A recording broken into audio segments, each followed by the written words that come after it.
আমার ভাই আসছে, তোমার মাকে তো জীবনও দেখে নাই। তোমার মার এই বেশভূষা দেখে আমার ভাই মনে করছে যে উনি এই বাড়ির কাজের মহিলা। এখন খুব ভালো লাগতেছে না শুনতে? তোমাকে আমি বারবার বলছিলাম যে তোমার মাকে এই বাড়িতে রাখার দরকার নেই। তোমার মা আনকালচার একটা গাইয়া, সে কোনোদিনও এই সোসাইটিতে ভালোভাবে থাকতে পারবে না। কিন্তু তুমি আমার কোনো কথাই শোনোনি, তোমার মাকে এই বেশভূষাতে এখানে রেখে দিয়েছো।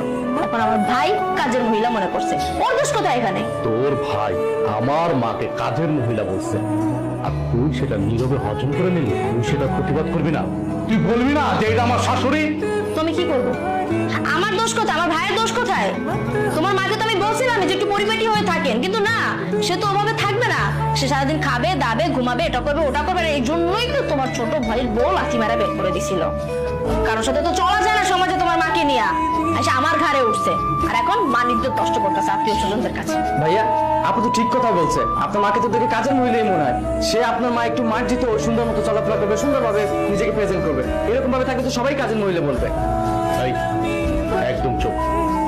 তুই যদি আরেকটা কথা বলিস, এই একদম চুপ। বেরো, বেরো আমার বাড়ি থেকে, বেরো।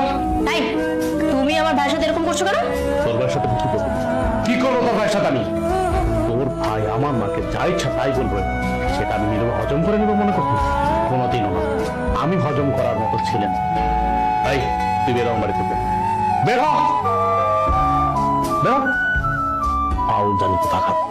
তোরে যেদিন থেকে আমি এই বাড়িতে বউ বানায় নিয়ে আসছি, সেদিন থেকে এটার বাড়ি না, এটা তুই জাহান্নাম বানাইতেছিস।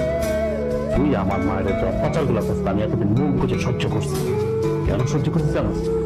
আমি মনে করতাম তুই এই নিঃশুদ্ধাবি না, তুই শুদ্ধামের মেয়ে না। আসলে তোর বংশগত সমস্যা আছে। তুই সাংসারিক মেয়ে না, তুই সংসার করে খেতে পারবি না।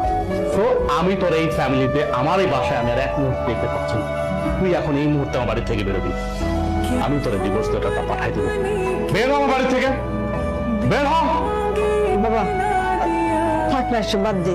মা, তুমি কোনো কথা বলবো না। একটা মানুষের সীমা থাকে, ও সীমা লঙ্ঘন করছে অনেক আগেই। পরে অনেক আগে উচিত ছিল এই বাড়ি থেকে বের করে দেওয়া, কিন্তু না, আমি সব নীরবে হজম করছি। আর হজম করবো না, অনেক হয়েছে। তুমি একটা বাইরের ছেলের সাথে, তোর খালাতো ভাইয়ের সামনে তুই আমার মাকে কাজের মহিলা বলে তোর ভাই, আর তুই সেটা মজা নেস না? মজা নেস?